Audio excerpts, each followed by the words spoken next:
Hey, what's going on, everybody? And welcome back to season two of Legacy's Journey Million Dollar Agencies, where we focus on just leaving and creating a legacy for the people that's important to you. I'm your host, Cameron Williams, owner of Kinley Consulting, where we focus on strategic financial growth for your marketing agency. And we do that through CFO and consulting services. Now, this is season two. Told y'all we gonna come with it. We gonna bring the heat. So I had to go to my people. We had great guests in season one, and it's no secret. One of my favorite guests, everybody knows this, was Kimberly Holmes from Marriage Helper. So just so in case y'all didn't know, I already told Kim. I said, "Look, Kimberly, every single season you're coming back." So she was like, "All right, cool." So then I said, "Okay, let's bring you back." And she said, "You know what? I can do you one better. I'll come back, but why don't you talk to my head of marketing over the whole entire company and get his perspective? Because it'll be completely different than mine and what I do." I thought it was brilliant. We all know Kimberly is brilliant. So here we are. We have Phil Stewart, the head over the whole entire Marriage Helper business. Welcome to the show.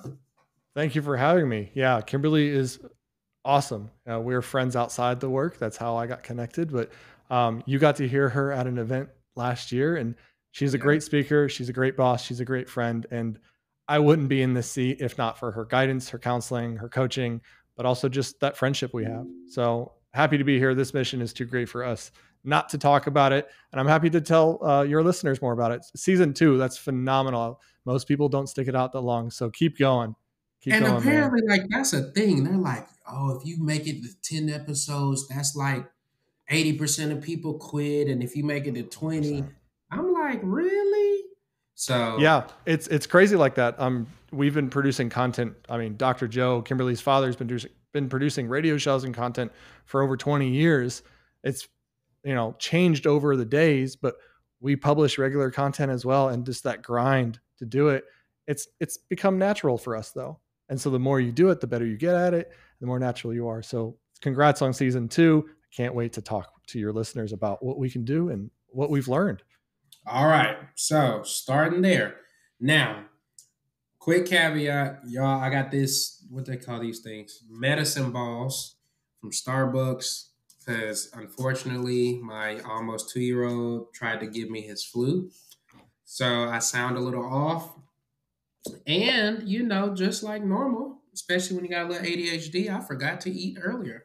So this first half, Phil is finna just bless y'all while I chow this food down so that I myself can be the best interviewer possible. So with that being said, now Phil is over all the marketing. So for those who don't know or unaware, tell them just a super brief synopsis of what is Marriage Helper, the mission, what you guys are trying to do, and then we'll start getting into like the branding aspect and all of those pieces. Absolutely. So Marriage Helper itself has been around for about 11 years now. Um, but it goes even farther back than that. Actually, our workshop has been around for over 25 years. So let's start there because we're in marketing. Let's tell the story of that. Dr. Joe Beam, he wasn't a doctor at the time, was a pastor down in Alabama. And he was counseling a young lady and ended up getting caught in an affair with her. He had two daughters at the time. And through divorce, through all of that, ended up remarrying his wife after 3 years. And Kimberly, who's been on this podcast before, is their third child, their reconciliation child. So Dr. Joe and his wife Alice devoted their lives to helping couples who have been affected by affairs, who've been affected by crisis, not fall into the same mistakes. Now, Dr. Joe has done a lot of work, but I so has didn't even Alice. wait a minute. I didn't Yeah, yeah. So when I tell even. our story, I can't not tell Kimberly's story. It's hers completely. It's Dr. Joe's completely, and we go into more detail in our content on it. But that is our story. We are a company who is not only teaching this and researching this stuff, but most of us have lived it. About 50 to 80% of our team, depending on the time, have actually been prior clients of ours. Thankfully, I have not. I actually didn't know this company existed until 2 years ago. We're one of those companies that if you don't need us, you might not know about us. But the joy about knowing us now, even if you don't feel like you need us, we help clients in all types of situations. About 70% of our clients have been affected by an affair. So that's been either they had the affair, which is a very interesting, they've had the affair, they want to repent, but they're their spouse maybe have wanted to save the marriage earlier, but kind of wants out. We've seen couples get divorced and be divorced for over 10 years and still reconcile and get remarried. But even if the couple, even if you don't want, if you're divorced and you don't want to get remarried, what we teach can also help you be better parents. So, what we teach, our mission is to support, save, and strengthen marriages to last a lifetime. You talk about the title of this is legacy. How important is it what legacy you leave in the life you have here on this earth? That you leave for your children, for your coworkers, if you run a business, for your employees. How important is it that they see that in every relationship, you're leaving something behind, making important every moment you have. So why is this important to me? Right. I tell, 80% of our team have been clients, but I'm sure for all your listeners, including yourself, maybe at least one couple that's been divorced. Typically what Big we see is facts. if, Big facts. right, right, in my And family alone, I have uh, two of my uncles on my mom's side, one of yikes. my uncles on my dad's side, two of my cousins have been divorced, and the one got remarried. I'm not going to name names just in case my name comes up in family searches, but that's just my family. That's just my family alone. So there's 5 to 6 families that have been affected Yeah, by divorce. Some have which had is really kids, real. Yeah, yeah. and some have not, but it's a very real issue. And the data from the Institute of Family Studies, who we're friends with and study them ourselves, how Hmm. important is it that a stable household is there for both not only the safety of communities, but the safety of the economics of the culture? So we're getting into the business side, but not really my why. So my why, I've been married. I've been blessed to be married for 12 and a half years now. We have a daughter who's 4. Um, hmm.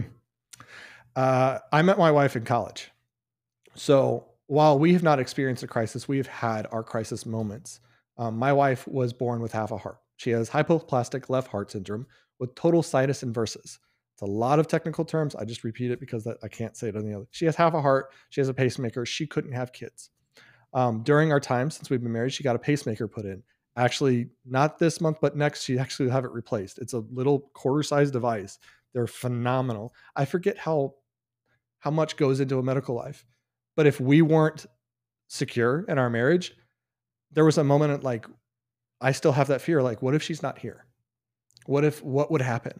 Now we have a daughter. We adopted her. We were there the day she was born. We were in the hospital in Florida, and she is 100% our daughter. You talk about getting sick from your kids. Like at the time of recording this, we had 6 inches in Nashville of snow, and my kid has been loving life outside of this morning where she's like, Daddy, I miss school. I miss my friends. Absolutely. Absolutely. But what legacy am I leaving behind for her? What does she see when Lindsay and I talk about our marriage together? What does she see? Two parents, two people that love each other, that regardless of any crisis or any issue, still, while we might agree, we're in alignment 100%. And that's not only important in my marriage, but on my team. And in order to do what we do, we're on a mission to save 1 million marriages. Like we A have to, million. 1 million. To That is like our goal. Now him. we're not, yeah, 1 million. So we're talking 7 figures worth of marriages we want to save. And we have a timeline on that. We want to do it in 5 to 10 years, but we can't do that. If this company was just Kimberly and her father, they could make a big impact. They're great personalities. They're great people. They're not the detail people though. And when you run a business, you have to have both your entrepreneur and your operator. I fall into the operator side of the business a little bit. So I'm the detail guy. I question a lot of things. I question some decisions, but we have to rely on our team because we've been able to make an impact. We have team members that are not only on our staff, but we've had people who want to volunteer to help in our online communities. Like, don't pay me. They know our content more than I do, and I'm the one hitting with my team, recording it here in our studio. And it's Right. phenomenal to hear their stories and how the content and how they found us has made such an impact. And that's my why. Every day I have Slack set up. Most companies have been using it, right? I used to be a marketing technologist for a company in Franklin where I learned how to do a lot of the internet marketing stuff. I was at a tractor dealership before that.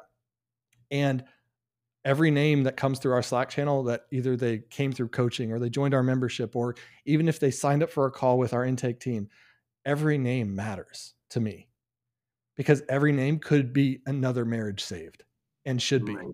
Every marriage has a chance because, as Kimberly would say, as we always write, because there's always hope. There's always hope, no matter the situation, no matter the crisis. Everyone believes that their situation is different. And you probably see this when helping businesses and their finances. Everyone thinks they have a unique story. They have a Right. unique background that got them there. But at the end of the day, based on the data and the research, they all fall into kind of the same buckets. So there's no situation that surprises the team. But this team, I'm blessed to work with a team like this who we're both missionally we're missionally focused, but we're also business focused because we can't serve the entire mission without having a business to operate. It's not as possible at our scale. Okay. See, I told y'all when we get marriage helper on here, the gym is here we go. See, this how Kimberly got me saying all this good stuff, and I had to keep pausing because she was whooping me. She was slapping my face. All right, Phil just said a whole lot right there. Being mission focused, growing the company, having such a good brand and presence that the people they've helped have now come on to the team. So let's start there. Because now, again, Phil is over all marketing. So now there's so many different ways we can go with this. All right, let's start with branding. Yeah.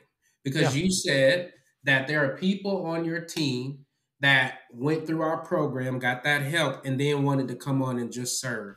So I guess to start, how do you ensure the branding of something so, I don't know if you want to say secretive, but most people aren't just coming out the gate, yeah, I'm divorced, or yeah, I'm having marriage problems.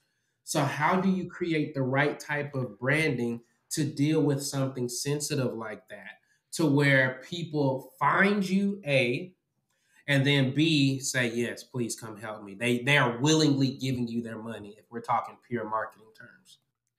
Absolutely. So, from just a very quick play, if you're not putting out something to help somebody else, your competitor is. That if they don't even know your name, obscurity is the number one issue every company has, especially when they start. No one knows who you are. I didn't know who we were until 2 years ago. So, if I don't even know who we are, how can I help? So, Mm, traditionally, the type of content we put out is YouTube or podcast based. Um, the pure numbers is most of our quality leads, and I'm going to get kind of technical in the marketing term. So hey, our this is the higher marketing podcast. They let's gonna yeah, feel you. let's go because I can nerd out about some marketing. So our while we do stuff in Meta and Facebook and Instagram, Google search is our number one avenue. And Makes along sense. with that, YouTube. People are finding us late at night. Our highest hours of traffic are between 8 p.m. and 2 a.m. Central Standard Time because Which makes sense when kids you are in think. bed. Yeah. Uh, all the work is done for the day. If they're separated, we can go through some of the data on that. Um, I've heard stories. There's a story from Jared on our team. He found us because he was searching for divorce lawyers. Now, I'll get to the Oh, divorce industry. Yeah, they're not my friend. That's fine. I don't need friends in that space. I do, but I don't. We have to put out content. We were at TNC last week, and my video guy Jason, phenomenal guy, love him to death. He came out. He's like, we have to make content that people want to watch and need to watch, not what we want to make. So that is very true. we That's are marketing research. 101 to some people, right? Absolutely. Marketing 101, right? If you have an idea, like I need to get this out into the market, cool. Is that actually what people need? Now, in order to make sure that you're studying your passion, you're doing what you want, yeah, you have to do a little bit about what you want to do. But is there a way you can position it like, say I was in this space? I know I need to talk to people who've been affected by affairs. I know that they need to hear some things we have to say and they may not like it, and that's okay. We Fact. we're not friends with everyone. Some of our most popular videos are pretty controversial. Okay. Hence, how why do men cheat and why do women cheat? Those titles alone, yes, those titles alone are very they can be subjective to some. However, we have research on why men and women are different and why they cheat and their different psychologies. That Kimberly is getting her PhD in psychology, has her master's in psychology, and we can dive into like the chemical nature of that. However, they're not going to search for why do I cheat. They're not going to do that. They're typically Correct. going to search for why does my husband cheat, or why did my wife cheat, or why it would cause me to cheat.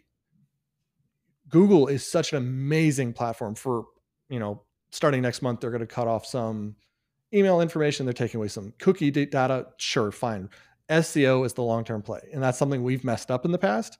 However, we do it through YouTube. I just learned today, actually, Wait, pause, interviewing. pause, pause. See, dang it, he's good. I've SEO is the long term play.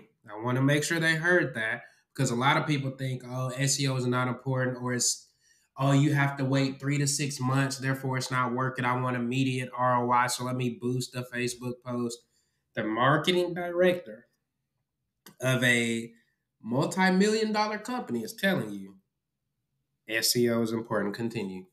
Absolutely. So, along with that, we understand that we are a premium service. We're a service provider. We are high ticket coaching program. If you were to really boil this down to what we do, but in order for us to get people to trust us, we need to be publishing content that they need to see and want to see. We have to say the hard things. One of our core values is unshakable truth and courageous compassion. I have to be compassionate enough about our leads and our prospect situations to just tell them the truth, whether that's the truth about their situation to get out of their own way, or be so compassionate about them to just say the hard things that they might not want to hear, right? If I'm going through a crisis, what we talk about, like, I typically, people in crisis tend to fall into like, what are my friends saying? Who else around me has gotten divorced before? What is my family saying? Family and friends love you, absolutely love you. And maybe you feel this in like people speaking into your business, friends, family and friends. But at the end of the day, they want to protect you. So they're actually some of the worst people to listen to because they want to protect you. They might give you bad advice. Well, what about, say, Dave, my friend also got a divorce. He told me all about it, blah, blah, blah. Dave's situation is different than yours. Dave's history is different than yours, right? He didn't grow up like you did. Wasn't influenced by the same things. Yes, you might have friends go through the same situations as you. It doesn't mean they understand you. We may not fully understand you, right? And that's totally okay. But we have helped thousands of couples before that we've probably heard something similar, and we have the data to back up why it works. So when it comes to the content side, we're taking our research, what we know works, and giving nuggets of information. We're really just dripping information. The more you hear about us, the more you see us. We've only just reignited our passion to publish a ton of short-term content. If you go to Marriage Helper, we published a little bit. You'll see this on Kimberly's Instagram as well. We produce her podcast as well. And if we're not getting that content out there, no one's going to know we exist. No one's going to be able to find us. But on the SEO play, say you're running a local business, you're fighting against other service providers. We're fighting against other counselors. We're fighting against divorce lawyers. Divorce is a $12.6 billion a year industry in 2023, and it grew by 1.6%. That's sad to me. Talk about my why. I love people. I think if people like, if you get a divorce, I'm not going to judge you. No, 100%. Like, we don't judge that. Right, That is right, your right. decision. But if we could have stopped it, what would that mean? If we That could have means some little prevented it. kid like Cameron wouldn't have had to go through some stuff because you could have stayed together. I meant to ask you, Cameron, are your parents together or were they divorced? So it is so funny you ask because I don't think anybody's asked this question. Super short story. So my parents are literally born same year, same month. They're 5 days apart. Grew up on the same exact side of town. Went to like not rival high schools, but schools in the same area. Both as freshmen go to Georgia State. Weird. I don't know how this works. And they both drop out freshman year because guess who got pregnant? And guess who came out when the parents was 19? So my parents are super young in relation to my age, but they never got together. Oh, well, let me rephrase that. They were together as in we were dating, but they never got married.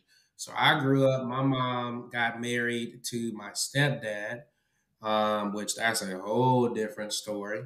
And then, of course, my dad, he's married now. This is his second time. So he started talking about that family piece of like who's successfully stayed and who didn't make it. He's on time number two, but I think he's going to keep this one. They've been together for over, is it 10 years now? No, gotta be 13. She's great. She fits right in.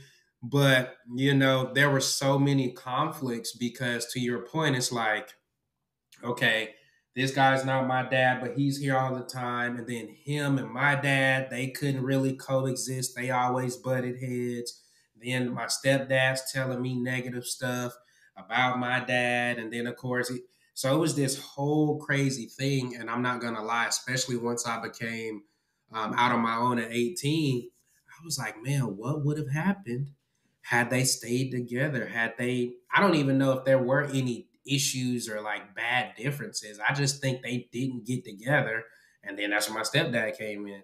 So, you always think, like you said, like, dang, what would have happened had y'all made it? Like, what would my life have looked like? Would I even be doing this or like this or have met like my wife or whatever that looks like? And then on both of our sides, I think outside of me and my wife, we've been married for 10 years now. My mom and my stepdad have been together for like over 25, I think. And my cousin, who's probably about 8-ish years older. So that's three. And then my granddad and grandma, who just passed last year, everybody else has been divorced or never Wow. married but had kids. So I know to us in our house, like this is a super major focus of like being intentional, how to keep fanning the flame, how to connect, etc. So that's why me and Kimberly, I was like, yep, Mm, I appreciate and it. the reason I ask is what the data tells us and the research tells us is that if a child's parents have been divorced, they have a higher likelihood to get divorced themselves. Now, you're in a very different situation, but the data still applies. You've made it past the 7 year mark, and I'm going to touch on that in a second, which is phenomenal, right? Past the 7 year mark, which is more. And unfortunately, because we fight a battle of the divorce industry. It's easy to get a divorce. It's so easy to get a divorce because Which I we think now is have. crap, by the way. I feel like they make it so easy, but like make the people work it out. Like keep going. I'm sorry. You're good.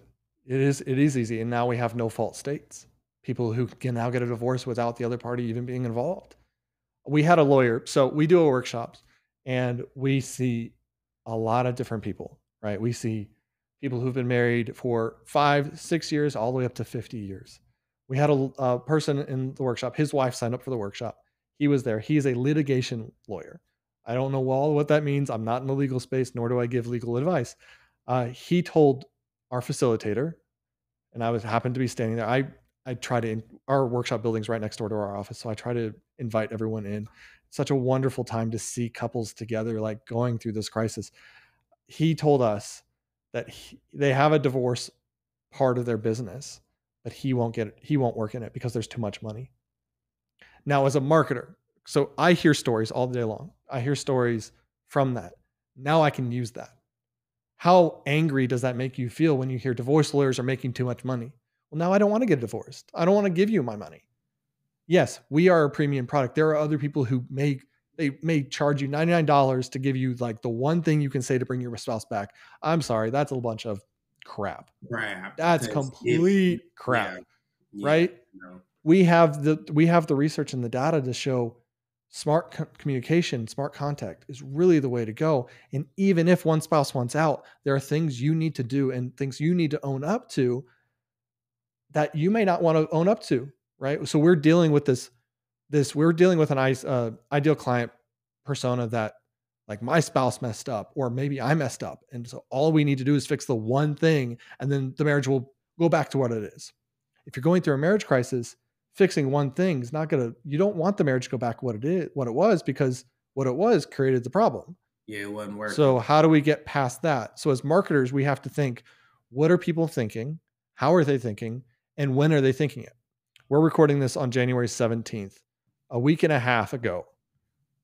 It hasn't been recorded how many were filed. I meant to look that up. But January 8th, the first Monday of every year, is what is called in the industry Divorce Day. The number one day Divorce for day. divorce day, the number one day of divorce filings in the US. It's the first working Monday of every year. So we see in the data, January and about October are the two top months of divorces. So our ad spend goes up, people competing. I've had nothing but divorce ads on my Facebook feed all December. You can get a divorce easy. I put out something, a reel on it or a story because it upsets me. It upsets me that I see our people being like who we need to help being targeted by lawyers who just want to make it easy. They just want to make it easy. And unfortunately, going the easy route is not always the best one. So in the search play, we have to fight against search terms that, you know, companies like BetterHelp rank for, or companies like Focus on the Family rank for, and even local divorce lawyers rank for, top divorce firms in the US. Ooh, We have, okay, okay. You're going into rankings now. yes. Okay, let's go. Here you go, marketing So people. This is your I'm part right here. I'm going to caveat. I am currently hiring for an SEO specialist. That job is probably not open by the time this releases. So sorry if you really want to work here. If you do want to help us, we're always open to have a conversation. SEO is not my strong suit. My strong suit is in funnels and data. But so I've learned a lot recently. If you really want to learn SEO, especially local SEO, do you know who Travis Weathers is, Cameron? Yeah, Travis, that's my guy right there. Like, let's go. Like, Rotate Digital. He and I chat every now. Kimberly's actually in a meeting with him, I think. So love him. So when you talk local SEO, like there is definitely like there's people better in this space.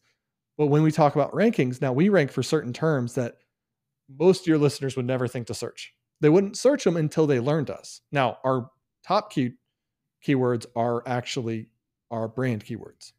We want to be the top one in the space for marriage help, marriage helper. Do we always get it right? No, but we have to keep publishing content. I just learned today and something that blew my mind. When you publish content on YouTube and in the description, it includes links back to your blog or your site, that's technically a backlink. I always thought backlinks had to be written by somebody else. No, no. If you publish content on another platform, if you publish it in a podcast like on Apple or Spotify or wherever you publish content on YouTube, on social media, that's technically considered a backlink by Google. So the keywords that we need to rank for, we just publish more content around those keywords as long as we know that's what people are searching. So we use tools like Google Search Console, SEM Rush, Google Analytics, GA. I'm still learning GA4. I'm a Universal Analytics fan myself. That's what I was certified in. But you have to, what are people actually finding you for? Google Search Console and then Google Trends. Google Search Trends are massive because in Google Search Trends, you can not only do Google search, but you can also drop it down to see what people are searching in video format. So if you want to get into YouTube, if you're like, I just got to publish content. We have 272,000 subscribers right now, somewhere around there on YouTube, all grown organically because people are searching for what we have to offer. Now, do we still get the trolls? Do we still get people who argue against us? Yeah, every day. Everyone's dealing with negative comments. They don't believe us. That's fine. We have all the claims to back it up, and we will absolutely do that. But we're going to still create content that people might not want to hear, but they're searching for. For instance, there's a couple that is on our team now. They're part of our coaching team.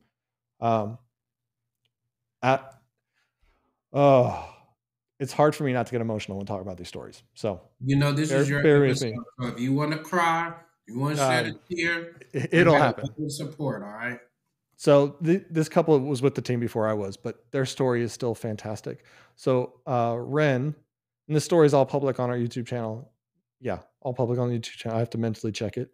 Ren is still a musician, fantastic musician in South Africa, but he was living the musician's life. They've got a couple girls. So Adele was stuck at home. Her Google search, our number one Google search, can one spouse save a marriage? And her response, and what she found, can one spouse save a marriage? And her response to what she found was, I found the answer I didn't want to hear. And I'm guessing it's no. The answer is yes, actually. Oh. So interesting. So yeah, you could argue that it takes two to save. You've heard the term, maybe the road goes both ways, right? Yeah. The way we teach it is it can take one spouse changing to ultimately save the marriage, but reconciliation, that true process of reigniting intimacy and passion, rebuilding trust, creating a dream life together, that all takes a reconciliation and actually learning to forgive, not only forgive your spouse, but to forgive yourself. So when we look at our client's journey, we have to create content for each stage of the journey. Sometimes people reach us and they've the fantastic Ryan Dice. Fantastic Ryan Dice. I love him to death. He said from stage once that your ideal client is actually stalking you for probably 6 months before they sign up. That is fact. We know we have more subscribers on YouTube than email addresses in HubSpot. And it's a pain that I deal with, especially as we look to what traffic we can control. I can't control Google and YouTube. They change all the time, but we got to learn to play the game. But we don't know where we're hitting people. So we have to put out content that's more along the lines of somebody who just found out about divorce. Like, just found out, what do I do? We have to put out content. Our top video is They told me I love you, but I'm not in love with you. That's a big one. A lot of people say that. Yeah. So my Yeah, spouse came home and told me I love you, but I'm not in love with you. Just, Cameron, think about like if your wife came home today and that's what she said, how I'm would not that make you doing it. feel? No. Yeah, don't That's do it. uh-uh. Um, I'm I, I done. used Cutting I it used to down. We ain't joke. gonna talk right now. Yeah. The rule in our house is the word divorce doesn't get used personally. Like I have to talk Same. about divorce at home, but Right. the D word, divorce, being Yes. clear what that word is, does not get used in an argument. That's a cheap shot in my opinion. Now I'm not the I researcher or the agree. counselor or teacher, but what we found is on the marketing side, we have to hit people right when they found out. So in that moment of clarity, you know, actually before that, number one thing, so there's 7 steps to rescue your marriage. Number one is to calm down. It sounds so dumb, but it's true. We take very complex psychological and sociological, terms and resources and make them palatable for most people. So if you're getting into a space and you're like, man, I can nerd out about this, not everybody who needs to work with you is going to nerd out like you. Like I can nerd out about funnels all day long, but I'm going to lose some people when I talk about CAC or CPA or CVR or opt-in rates versus page conversion. So when we're talking to our clients at Marriage Helper, we have to teach them how to calm down. That's where Kimberly's teachings really come in psychology, or her podcast, It Starts With Attraction, towards mindfulness training and journaling. And if you're spiritual, prayer and relaxation, really learning to calm yourself down, not listen to those outside voices, like I talked about earlier, not listening to those friends and family members who are like, get rid of them. They're not good for you. That's not always the case. For us, the client is the marriage. So we're going to say some hard things. So number one is to calm down. Number two is to get clarity.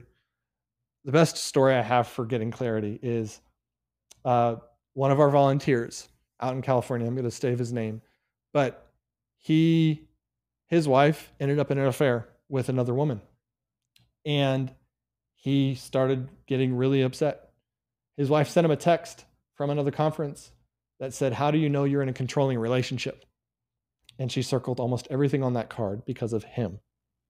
So he had to get clarity on the fact that he did things that pushed her away. So we talk about this push pull concept. Kimberly's probably taught on it before. But what She negative? did go over that on the first one. Pushing and pull. Yep. Yes. Keep So going.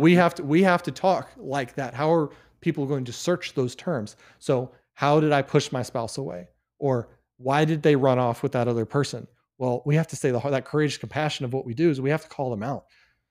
You might be somewhat at fault, and that's a really hard thing to hear. But until you get clarity on the situation, you don't know what to work on to move forward. You don't know how to move forward. If, say, we're running a business and we find this new idea, but we don't know that 10 years ago it was tried before and it failed and actually hurt the business, well, that's not clarity. That's not looking at history. That's not looking at data. So being data driven both in our business, but in our relationships to understand like, oh, okay, not only that, for instance, in my life, what influences did I have growing up that may influence how I react or respond that may be a push to my wife based on her experiences. So her experiences, like we have 2 different households. My household, I've moved 13 to 14 times in my life.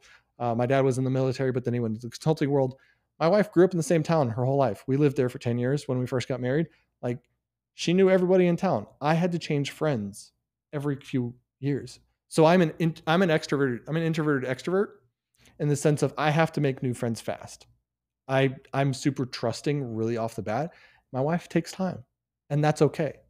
So yeah, it's very interesting. I'm super trusting I would because think she should be the opposite because she's been with the same people. So anybody new gonna take a long time, and then that's yeah. Well, we just moved to town about 3 years ago. I moved here for another role before Kimberly snatched it convinced up. me convinced me to come over. It took a couple months, but that's a different story. Um, but it still takes her time to trust people because she got so used to that safety net. She got so used to Um, that safety net, right? I didn't grow up in small town. Now, I lived there for 10 years. I worked for a tractor dealership. I got used to small town, right? By the time we left, I knew more people in town than she did, but that was mostly my job and who I worked with, and I got to know people. I love people. It's also one of my whys why I'm here is I love people like this. There's a reason we do what we do. This mission is so great. Doesn't like the hell or high water, we're going to fight for it. So when we look at the get clarity, like when her and I have an argument, well, or say you have a disagreement with a client, or it doesn't matter the relationship. One, are you listening? Are you actually listening to them? How are you responding in a kind way, but you do understand why you're responding because of your past, how you've had other conversations. How I respond to Kimberly, good example is I don't respond well with Kimberly either. I'll be open and Why? honest with that. Yeah, shocked, right? Because we come from two different backgrounds. Her family, being in the research and development personal space, are very much like go get help, like go get counseling. My family, no, you bottle that stuff up. You don't talk about it. You know, when you put it Um, like that, because Kimberly will be like, Cameron, it's okay, but we have to realize we can do better. And I'm like, you're yeah, right. and Kimberly. every day she asks a challenging question, and some days I get defensive. But at the end of the day, I can't get defensive because, or on anybody with the team, most unless there's a performance issue, because everyone is here is dedicated to this mission. So we have an open door virtual policy here. Even though I'm in the seat of marketing, doesn't mean I have all the ideas. Absolutely not. I definitely don't. And you have to recognize that you might not be the smartest person in the room, but every idea should be discerned, right? We have a space, we've created a culture where ideas can be shared no matter how stupid they sound, no matter because what our sales team hears on a call is what we need to talk about. So last week, I asked the sales team, what are the top pain points people are talking to on the phone? I don't have that feedback loop as much as they do. They're on the phone every day, 5 to 8 calls a day. So they told me, here's the pain points. Okay, cool. Now I can take that data and it falls right into the bucket of get calm, get clarity. And the third one is stop pushes and start pulls. So what actions do I take that negatively influence the action of others? And what actions and things do I say that positively impact how they pull back to me? Think of magnet, right? Am I pushing or am I pulling? Step 4 is really forgiveness and reconciliation. Am I willing to forgive them if I feel like their actions did me wrong? So in Wait, Ryan's story, wait, Phil, you lighten us up. Hold on. Okay. We're gonna pause. Cause pause. I know y'all is caught up in it. Cause I just had to remind myself you gotta keep the people with you. Okay. Let me catch y'all up. Cause he dropping them so easy. Like it's just like just It's easy because I talk about it all day long. For instance, uh, we bought a building. I had a security company come by. Then he started asking us what we do, and that went into a 15-minute conversation about how we could help him and help his church. So I love talking about this. So where do you want me to go back to? okay. Now, and see, I'm taking my notes. I got my notes. All right, because we're gonna start off with the applause right here because Phil is killing it. All right. Phil said, I can't even say what he said. I'm gonna just summarize it because it's you low key just need to just go back here, rewind, and play this like 2, 3 times. But I think one of the key things you said from the marketing perspective, and guys, if you're listening to what he's telling you, it's very applicable to marketing. He's just putting it in terms of what they do. So one of the things he said is you have to know the key words and phrases of your client's needs and wants, and no, that's one. So like he said, certain things like you said like I love you but I'm not in love with you. That is what a client would say. That's what they would type. So what is he spending his marketing dollars and ads on? That part so that he can rank higher. So one of the things you have to make sure you're paying attention to is where does your client look for you? Notice he said, yeah, we do some Meta and Instagram, but we know it's Google and YouTube. Those are the two biggest ones. So I think from a marketing perspective to continue, remember now, multi-million dollar company, and you only get there by being very good and locked in on what you do. I think another thing to point out, you can tell by the passion in which he's saying it and the energy in his voice. And if you're watching this on the video side, like you can see the emotion. Not only does he know this product inside and out, but he believes in what he's doing. Like I know if I market this right, that means we get to go help X amount of people. So I think that that's super important. And then he just talked about this open door policy, how, hey, yeah, we're marketing, but I need to be talking to my sales team. I need to see like, what are you hearing when you get on these calls? Are they saying they found us in certain places, or that they understood, or I watched this one particular video because maybe I can go back and refurbish that or turn it into some separate content? So as agency owners, guys, pay attention to this. This is the whole reason why we up this for season 2 and are focusing on mainly companies that are already hitting $1 million. Not, hey, I just had my first 6-figure year. Shout out to those people. We love y'all. We appreciate y'all. Keep focusing, keep working hard because you're going to get there. But we wanted to go get the people who are already doing it at a higher level and show you this is their framework. This is what they're doing. This is how they're approaching things. This is the perspective that they're attacking things with that got them where they are. Now, I just had to catch y'all up there because he dropping so many. I ain't want y'all to get lost in the sauce, as we say here in Atlanta. Don't get lost in the sauce. All right, Phil, you back at it. I'm going back on mute because I'm Speaking just my language, brother. I was born outside Fort Benning, so you're speaking my language. I might have been born in the South, but I was raised everywhere else. So you're speaking my language. I appreciate you slowing me down. Like, hopefully you see this when you watch Kimberly's episode or mine. We're passionate about what we do because we love what we do, right? Sure, money is money. Like, we have to be able to grow financially, but because we also want to build a team. So let's talk about the other aspect of this marketing is I'm getting feedback loop from I keep looking this way because there's a salesman out there and he is hilariously awesome at calling people to, take action. So as marketers, we also can't be afraid to go for the ask. yeah, because okay, that's good because in my head, all right, you got your keywords. They found this 15-minute video on because I've seen like one or two where it's either Kimberly's dad or Kimberly, they get up there, do their thing, and they express whatever. Now I've seen the video. Ooh, should I reach out? Now, how are you approaching that? Because, of course, content is first, get your attention. So we did that. Did we maybe solve a problem? I at least have made you aware that there may be one or a solution. Now, your next step as the director and the CMO is what? So my first step is actually start at the back, right? You start at the top thing. So you said that I love and I know our product, and that's because I've gone to the workshop myself and I study the materials around it. Dr. Joe and Kimberly are also sending me articles about the content, about the research. We are research based. We're still doing research. If you're not doing research of your current clients, you're missing out on so much data that is there. One of the things we ask, our sales team's asking on the phone, all of our sales calls are recorded, all of our coaching sessions, all of like the group coaching sessions are recorded, every webinar. So I know exactly the questions people want to know the answers to. I know and one question we ask is, where did you find us? A lot of them say YouTube or podcast. They are telling us that they found us on Google, YouTube, or podcast.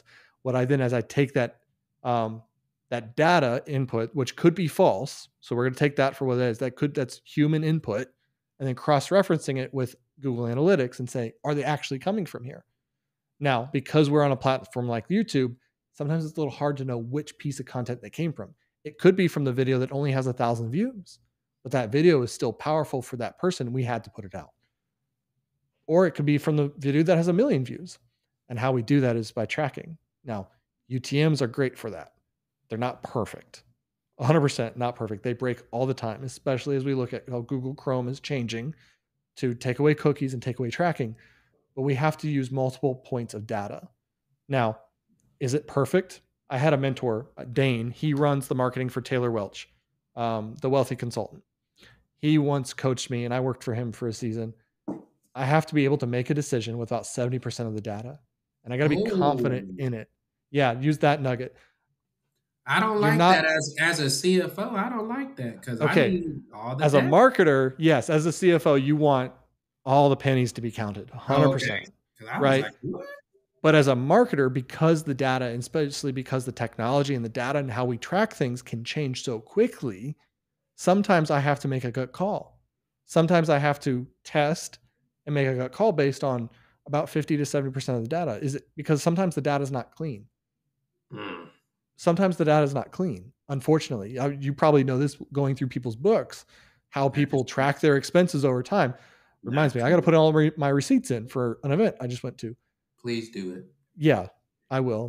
My accounting company will love me for it. And I There kept you really go. good There you receipts. go. I wrote down who was there, how many was there. Yeah, I keep receipts. Everything's tracked. I try to keep as much data as possible, especially when it comes to finances, because one, being in a seat, because I'm not the owner operator. I am I'm an operator in an owned company, and it is my job. My number one job as a marketer and actually as a member of this team is to protect the brand and protect There what we you go. have and protect the assets. So the assets are our intellectual properties, but also Dr. Joe and Kimberly's interests in helping people. If we're not protecting that, we can't serve the next client. So I'm taking data inputs from my sales team, but also my customer success team. We, to go into true marketing terms, we have a very unique clientele in the fact of average open rate on emails, mass emails that get sent are about 35%, on the high end. And we're probably going to see those numbers drop based on how Google changes. Click rates around 1%. What do you think response rate is typically? Traditionally, Honey? in the internet marketing space, we see a sub 1%. Oh, Sub 1% response rate on mass marketing emails. I write for Kimberly. So if you join our list and you're an MH junkie, you're going to get what I call an MH minion. We're a marriage helper minion. I write a lot of Kimberly's mass marketing emails. We have to write in her voice. It took me time to learn how to write in that voice. Um, but I typically pull from her stories that she usually tells me every week. They're fun. I love doing that. I love pulling a life experience she had, like, oh, she just flew to Phoenix today and what the travel experience was like and how that relates to how we help clients. That being said, something I learned in my first month working here is I can send an email. If you want a true tactic of the day, it's a 10-word email. Say you're putting on an event, you're putting on a webinar, or you're putting on a free training, simply emailing out your list, first name, what are you doing tomorrow at 10 o'clock? With a hyperlink being tomorrow at 10 o'clock. It's my number one email for webinar signups. But because of my clientele, the way we talk about it, and please know I love my clients, but they are very smart people who sometimes forget to do stuff because they're in a crisis. Mentally, their chemicals in their brain are just not firing. We've had several clients forget to pick up their kids from school. So I can't expect them to know all the technology. I have to walk their hand through it sometimes. But those 10-word emails, the first time I sent it, I think I had over 100 responses on like 10,000 cents. Like 100 people replying to the email thinking it was Kimberly. Oh, I'm actually busy that day. Why? Why do you ask? Because they didn't see the hyperlink or the button I put. So even when you think you're getting the marketing right, sometimes the people you're wanting to serve don't even see what you're asking for. So you're asked, how do we go for the ask? It goes with just building trust. That's why we publish weekly content on our YouTube channel. We post 1 to 2 videos a week with weekly podcasts because we want to make sure that people are getting resources. Not everyone's going to be able to afford to work with us. We have clients in South Africa and the exchange rate from their currency to ours is like 100 to 1. $100 here is 10,000 there in just a general sense, right? In order for them to, it's not that much. It's a different, I don't ask me exchange rates. We have people that work there and we constantly talk about how our prices are astronomical for people in the space, but we have to be able to reach people where they're at. So if it's creating free content just to let people have free content, they can take it on their own and actually study the thousands of hours of free content we put out there to try to save it themselves. The call to action is, but if you want results now, right? If you know you need to take action now, talk to us. Sign up for this free training on the 7 steps to rescue your marriage, where Kimberly will walk you through the first 3 steps that I just talked about in order to calm down, get clarity, and stop pushes and start pulls. From there, we can get you in either our digital membership or in our workshop. Our workshop's what has the data. And we constantly, in the content, we just constantly talk about the workshop. We constantly talk about the success stories. So are you asking your clients for the feedback so you know where they came from? But are you also asking how it went for you? We just recently signed up for Trustpilot, and that's actually been a wonderful nugget of like verified responses. Yeah, we have a 1 star. We got a couple 3 stars. We're not perfect. We claim to have a 70% success rate, not 100. So we know that some people aren't going to be happy. I just want to say 70% is really good though. So Oh, it's phenomenal. especially when Um, you thought you were about to be divorced, so there was a 0%. Just saying, keep going. yeah. Unfortunately, we can't be 100% because humans are humans, right? We live in an imperfect world, and Humans are going to make choices that even as marketers, you're thinking, why would you click on that? Why would you do that? We think we create such amazing content and such an amazing funnel, and people still don't take the action. Maybe they didn't know how to. Maybe they're so caught up, especially in ours, maybe they got distracted. That happens a lot. People abandon the funnel halfway through. So email follow-up. We have to constantly hit them in their inbox and tell them, hey, this is the next action based on your responses, your intake form, how we think you should like move forward. We started building out an SDR team. If you don't know, SDR is sales development rep. So they're a setter. I'm teaching the setter team, okay, based on here's how you know a lead is good. For instance, if a lead comes into your system and it's a Gmail account, even for you, Cameron, if a lead comes in a Gmail account versus a custom email address, which one do you think is higher quality and willing to spend more money? The one with the custom. The custom. Yesterday, a lead came in with a custom domain. Now, I look up our leads all the time because I'm nosy as heck. As a marketer, you need to be as nosy as you can be. And it's kind of big brother, the way we can do it. But you got to be okay with kind of digging into people's data as much as you're allowed to, as much as they allowed and given you. I looked up this custom domain and I found out the person who came into our system was the wife of an agency owner. The way I knew is her last name was the same as the domain. On their site, they've got 2 kids listed. I immediately sent the lead to one of our sales team. Get on the phone now. This person needs help. And I say that about every lead that comes in. So it's not just one. But I'm thinking that person owns a business. They're married to their spouse who own it together. They have a massive reach. They happen to also do ministry work. So there's a reason they're reaching out. I can, because they have a custom domain, I can now know so much more information. They've got 2 kids. They live in this state. They probably, based on their site, they make X amount of money. That stuff's important to us, sure, in helping make decisions. But the fact that I knew when they signed up, where they came in, and the fact that their story was public, that's information for us to then go help them. The more we can find out about a person, the more questions we can ask, the more we can get tie downs and start to help them see you need help. Even if your spouse won't help with you, you need the help, and we can be here to help. So you can't be afraid to ask. We don't marketing. Yeah, we ask for money. We do it, but we also ask people to make a choice. Do you want help or not? There's a Instagram post from Brady Shearer who runs like a church-based Instagram account, and he put out an Instagram post, which I've given to my team, like 5 reasons you should unfollow me.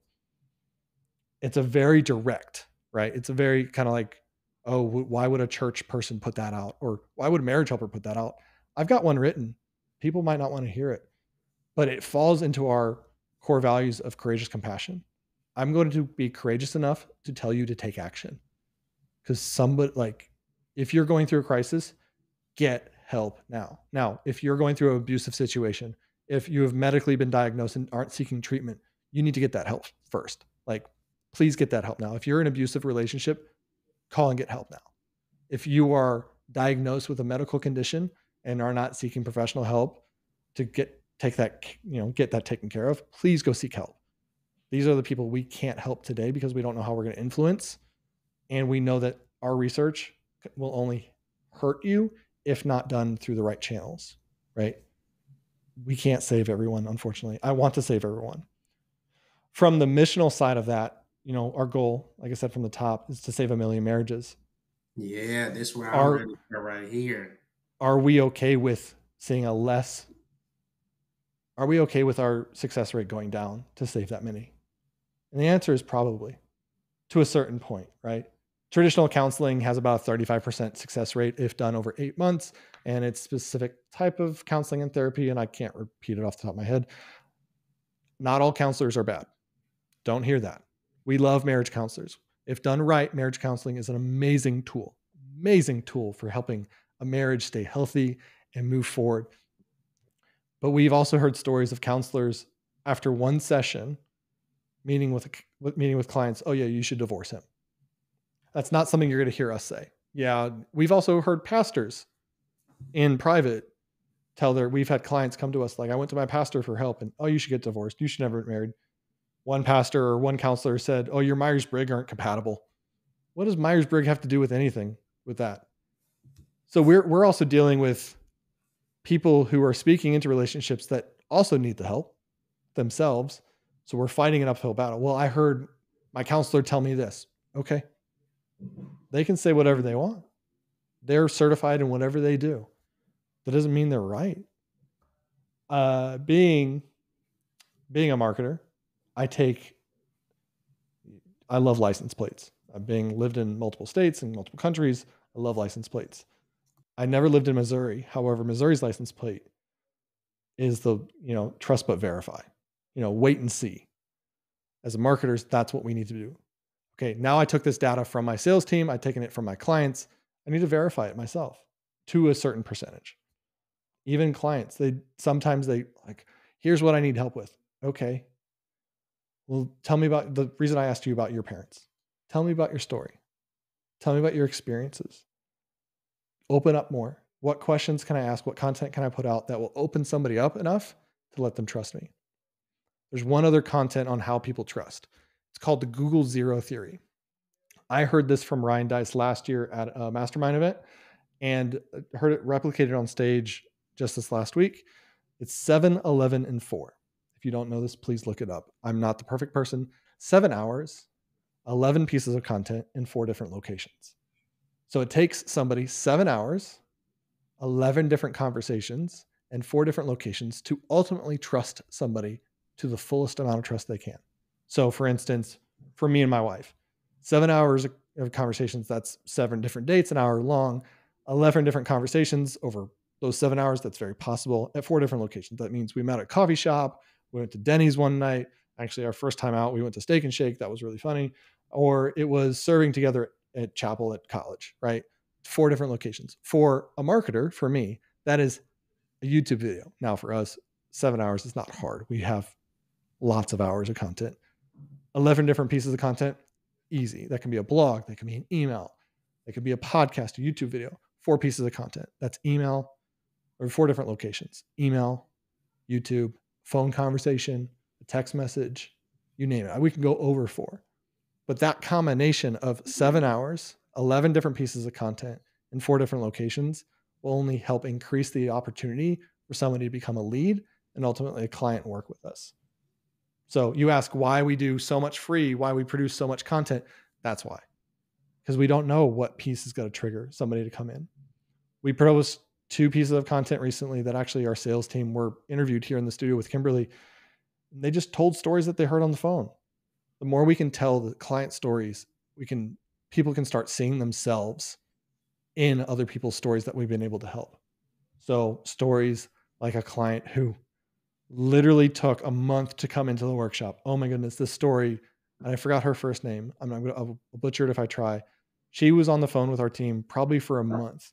Her husband agreed to come, or she paid for the workshop, but then she used the wrong credit card, so her husband got upset with her. Whoops, that happens. Yeah, you talk finances, you make sure you use the right card. Then, well, we don't need help. Her husband's like, we don't need the help. We can do it ourselves. Cool. Okay, good luck. We're here whenever you need us. Well, she reaches out again. I do remember her name now.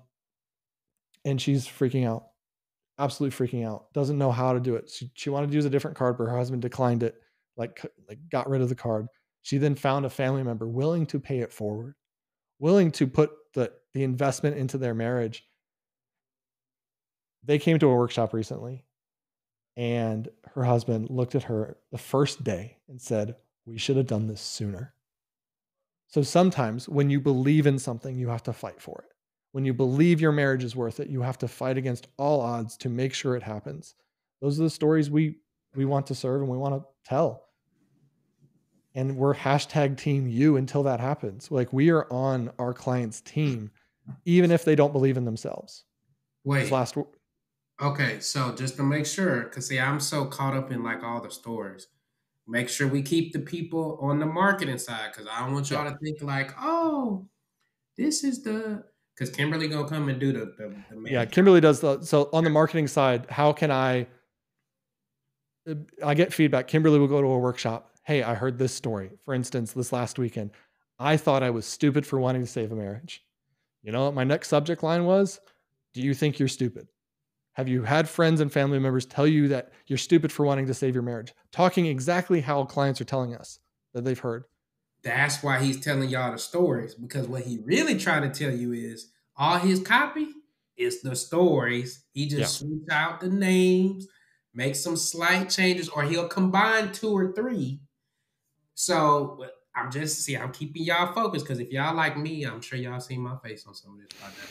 I'm up here I, looking like you're down here, so I can't see all your reactions. I think I'd be distracted if I did see it the whole you time. would be distracted. Yes. But you hit the nail on the head. It's exactly that. As a marketer, we have to have our ears to the ground. We are the tip of the spear of a business. People don't know about us or don't know we exist until they see a piece of marketing in front of them. At the tractor dealership, we used to say marketing got people in the door. The sales team made the first sale. It was the service department that kept them, though, service and parts. And that's exactly that. Marketing does a lot of brand awareness, a lot of pushes. You could do very direct, direct style marketing and direct response style, and we do. I love it. I love direct response because I want to call people to action. And I'm using those exact stories straight from the workshop the same week they happen in our email copy, in our social posts, in our video. We do batch record our content, and Jason on my team and Jake, they're phenomenal at figuring out, okay, we're looking ahead a quarter. So, okay, for this next quarter, what content is coming up? So we're recording this in January. Valentine's Day is coming up. We just I got would rid do of that. Divorce Day. So Valentine's Day is a good and a negative thing for our client, right? Maybe they're in a new relationship or they're starting to get that reconciliation. So they're in a lovey-dovey stage. Or we're hitting somebody who's in an affair, who's having that lovey-dovey, like madly in love affair. Like, oh man, this is really cool. Or we're hitting people in crisis. We just came out of Christmas and New Year's, like a very hurtful time for our clients. So how we talk to our clients in December, January is going to be different than how we call them to action in like June, July, when people are 6 months into their New Year's resolutions that they've forgotten. They need a boost into becoming the best self. And that's really what Kimberly teaches. Or say in around August, the stress of kids going back to school, how I talk to them in August about their kids in school and the stress that adds to a marriage, and really trying to juggle the family life and keeping the core family together while in the midst of a crisis, and how hard that is for them. I'm acknowledging their pain. I'm trying to reach them exactly where they're feeling, even if what they're feeling might be just that, a feeling and just emotion. It may be false, unfortunately, but for them, that feeling is 100% true. And we acknowledge that.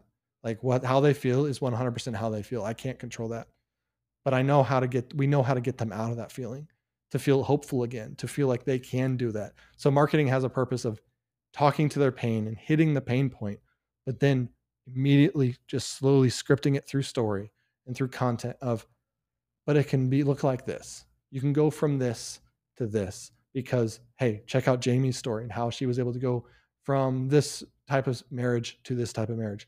Look at Classic Kimberly's case story. study right there. I got y'all. Yeah, Case study. Keep going. it's absolutely a case study. In our sense, we don't call them case studies. I think people we have to change the terms a bit based on the industry. You have to meet them where they're at. So we call them success stories, right? That's exactly what they are.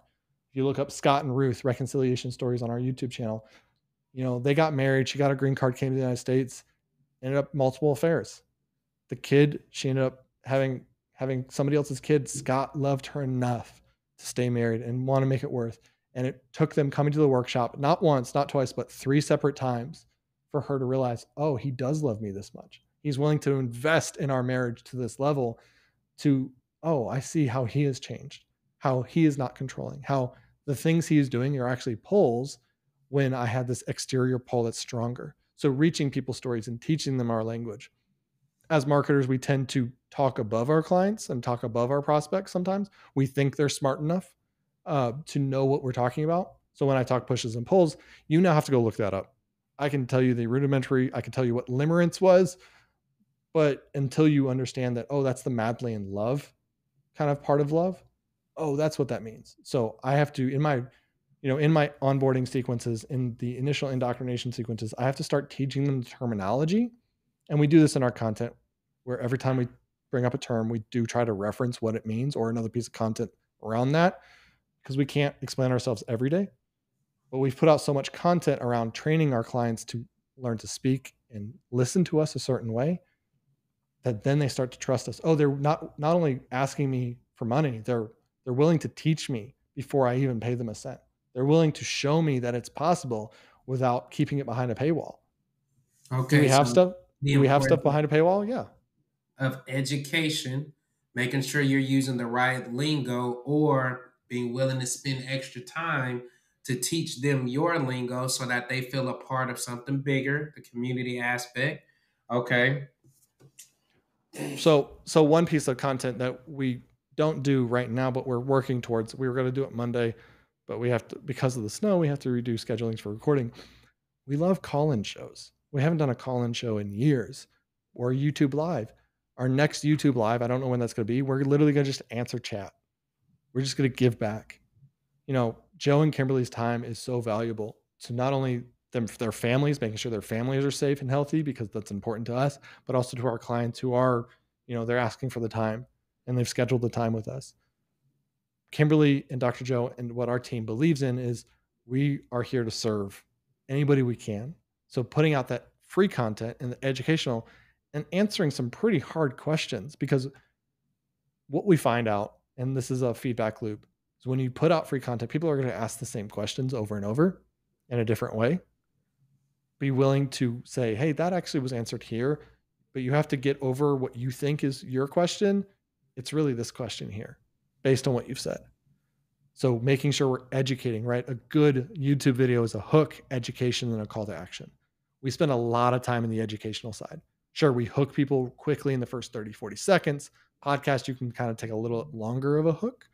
But then sometimes the call to action is not sign up for this lead magnet, sign up to join us, call us. Sometimes the call to action is, hey, this is really good content, but we actually go to it deeper in this other video series. So go watch that. So we're pointing to more education.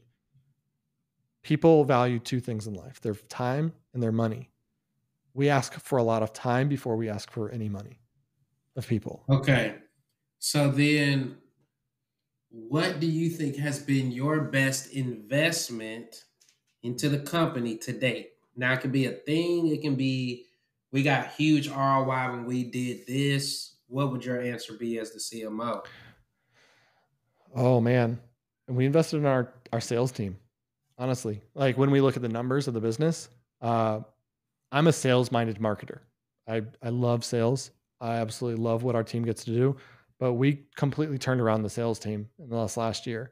Um, we invested in somebody willing to train them and willing to call them to action. So similar how we train our clients, we invested in an agency, a friend of mine from my traffic and funnels days, who was willing to say the hard things our team needs to hear, but also give them a system and a process to follow. That sales team has turned around enough that the focus of the company this year is marketing, because sales team is crushing all what we thought was possible. We thought we could only do 60 workshops in a month selling, right? So we're going to talk some numbers. Our team did 95 last month. One guy is on pace to do 35 this month. It's the 17th of a month. He's already closed 26 deals. As a marketer, I'm not defensive. Like I want to make sure I'm creating content and resources for them to take care of the leads. The more leads I get on the calendar, the more people we're going to end up helping. Marketing can do a lot of the work to get them prepared, but our sales team devotes so much time into that. So our intake specialists in a traditional internet marketing sense, there are closers, right? They're the ones who spend 30 to 45 minutes on a strategy session call to really walk them through the process of what we do. What do you know about us? What do you not know about us? Tell us your story, and really hear people out, but also say, hey, we're not coaches or counselors. So if you want to sit on the couch and cry about it, by all means, take up the time and do that. But at the end, can I challenge you? Something our sales team does very well is they ask for permission. So when it comes to investment in the scale of our company, number one thing right now has been the sales team. So along with that, kind of before the call, we talked about, what people think is possible on themselves, like reaching they can hit 7 figures on their own. But if they really truly want to make an impact, the number one investment you make is your people. Having the right people in the right seats on the bus. Sometimes the wrong person you have the right person on the bus, but they're in the wrong seat. And that happens quite a bit with us because we have people so passionate about the mission, that they come in, they join the team in one seat. They're like, oh, but this person, they're not really hitting their numbers in this seat, but they'd be so good over here because they do that part really well. Okay, great. Is it possible? Can we move them to that seat? So people is our number one investment when it comes to just like scaling the business. Do I have favorite tools? Okay. Sure. As a marketer, what do we invest in the most? It's software. HubSpot is not cheap. Um, it just is what it is. Or investing in camera gear. I'm using some camera gear, mics. Like we invest in equipment. We've invested in this studio, and we make an investment on YouTube. Like putting out content on YouTube costs us money. We don't, sure, ultimately we'll make our investment back based on how much content we produce, but we lose the day we hit record, right? We're not making money that moment, but it will make us money and it will help people in the long run. So we invest in our gear to make sure that we look better than our You're competition. cheating. You're cheating. That's like five different things. You Okay, said that's fair. tech, the Yeah. team, YouTube. You're supposed to pick one, man, the best. Okay, the best thing ultimately comes down to people. It comes down Okay. to people.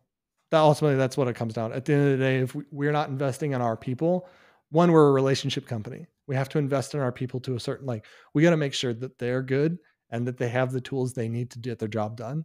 So if say going to why we invest in equipment and we're investing in our video editor or our podcast person, our sales team, like in order for them to hit their goals, in order for them to help us help more people, we have to invest in their management system and their solution and the agency that's going to run them or the manager that's going to run them. So Kimberly's investing in me so that I invest in my team. So ultimately, because we're in a relationship business, we have to invest in people first. We can't do this alone. To hit a million marriages on our own would take forever. We'd be still doing it Well, 40, 50 years from now. But if I think that was one of my questions. If you're saying we want to save 1 million marriages in 5 to 10 years at scale, you've already talked about the 7-Eleven 4 touch points, right? Mhm. How does that happen with a team of, I think you told me 30 people? 30 to 40 people, it means we have to increase our numbers. So currently on my team, I have myself, a marketing technologist, and a podcast video guy. He's my AV specialist. We're currently hiring for SEO specialist. I'm going to put this out publicly because I've also told Kimberly this. Like by the end of the year, I also want one or two more people on my team because what we do is so important. I need more writers. I need people to write content for us. I need people to be able to focus on email and get that so dialed in that the open rates double. You know, investing in the people who know the skill or can be taught the skill is so Mhm. important to me. Investing in somebody who can take over social media or investing in people who can help us reach new markets. So, for instance, we're looking at launching another podcast at some point this year. We're making an investment in somebody to create that piece of content, investing in the talent to be on camera, investing in their their training to make sure they're saying the right things, their training to make sure they're speaking to the right people in an empathetic tone. We're also investing in people to then publish and edit and release the content and make sure it hits the right eyeballs. Without people, we can't do half of this. Sure, we're in an age of AI. AI can do a lot of things. Do we use AI? Absolutely. I love AI, but I got to be hesitant. And I'm hesitant for this reason. AI doesn't have experience. We're in the relationship space. It doesn't have the experience of going through a marriage crisis. It can read up on people's stories, but Right. it's never gonna give the tone or the empathetic. What AI is really good at, for instance, on a podcast, we use Opus, and it's the second tool we've tried, and currently, as of the day, it's phenomenal at scoring itself. So I'm asking AI to score itself, like in finding, but then it's giving us the opportunity to, okay, it's really good, it's close. Okay, we'll download the XML file and go edit it in another program and then make it better. So I'm investing that tool so my video guy can be faster. He can publish more content in the same amount of time, but also not burn himself out, right? I want to make sure my team is not so caught up in the mission that they forget to sleep, that they forget to eat, that they forget to take care of their families. So I have to invest in them to make sure and invest the size of the team to make sure there's crossover. So I'm cross platform trained. I can do most of what my team does. SEO is my downfall, but my marketing technologist can write emails for me. He can create pages for me. I can edit videos if an editor goes down. People are my investment. I want to invest in more people. We have a full office space that it's screaming to fill with people, because the more people we bring in, the more people we'll be able to help. For instance, we're investing in facilitators. Dr. Joe is phenomenal. He doesn't want to do it forever. Like, he wants to help people forever, but he doesn't want to work. He'll joke that Kimberly is his boss. She'll do anything she says. But in order for our longevity, in order for this to go on past his lifetime, we have to train people who can do the research, who can teach the same things, maybe change it up a bit, but can actually take his wisdom and his knowledge and his research to then expand it to more people. So we're looking at opportunities of investing in team members to travel. Okay, can you run a workshop in a different state? So investing in the team to travel out there to do the research. Can we help these people out there? Investing in the team in a way of, hey, this person's really good at this job. Now we need to elevate them to a different position so that they can influence more people. Kimberly at the top, she has 2 direct reports, myself and my colleague Gemma. She takes time out of her day to take care of everyone, though. While, yes, only 2 of us directly report to her, she spends every quarter, she spends at least 10 to 15 minutes with every single person on the team, or has in the past, because she loves people. Her and I both want to invest in people first, because that's what matters. That's why I'm in this business.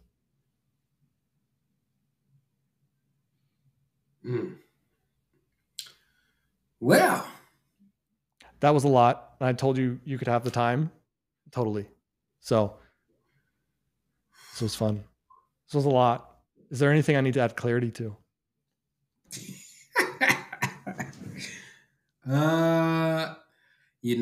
I'm so caught up in the sauce. I just, there's so much there.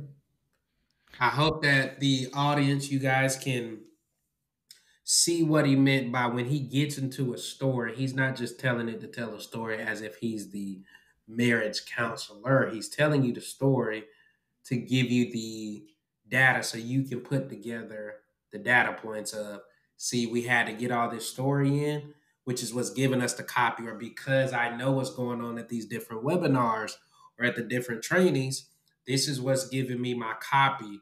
Or because I know the product so well, or I know what the sales team is going through and struggling through, I know how to retarget my ads or make sure I'm putting in the right words for the article so it ranks higher on Google when they go to search. That's what I'm hoping that the audience took away from it, because this was a very different style of interview than we've been doing so far in season 2.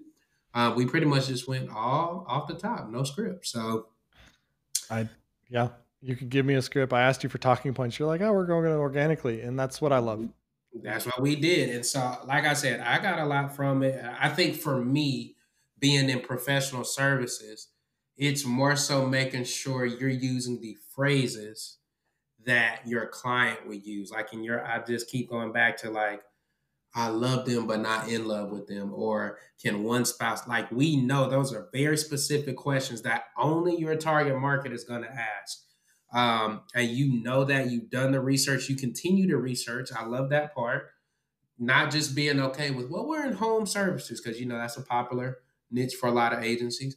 Well, don't just be okay with, we're in home services, but spending the time to dig, learn what they do. Because I know that we do that as an accounting firm. Like, we go to Funnel Hacking Live, we've gone to Traffic and Conversions, we've gone to the GHL Level Up Conference for that exact reason.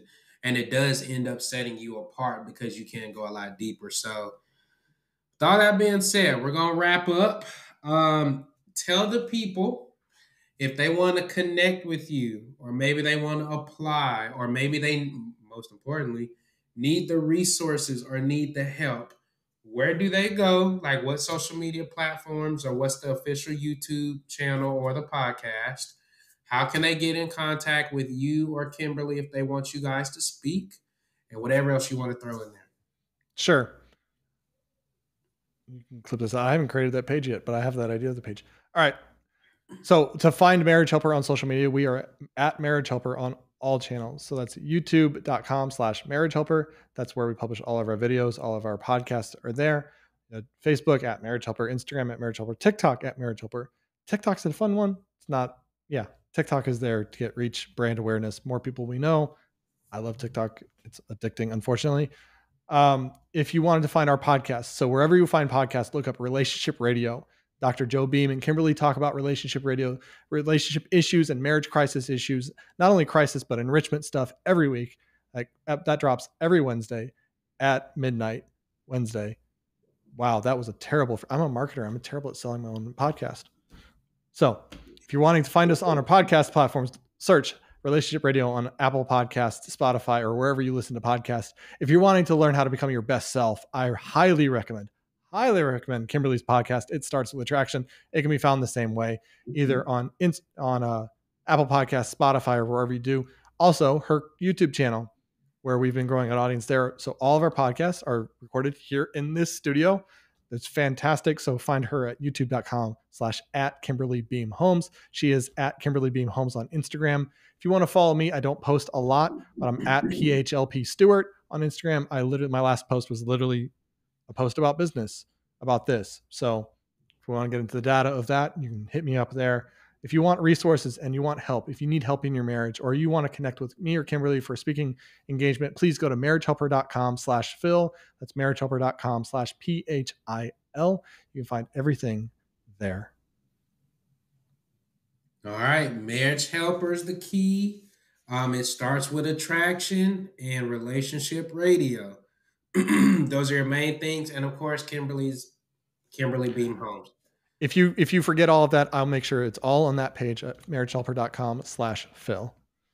There you go. And of course, we'll drop the link in here so you'll be able to see that and click that in the description. Backlink. There you go. All right. Backlink.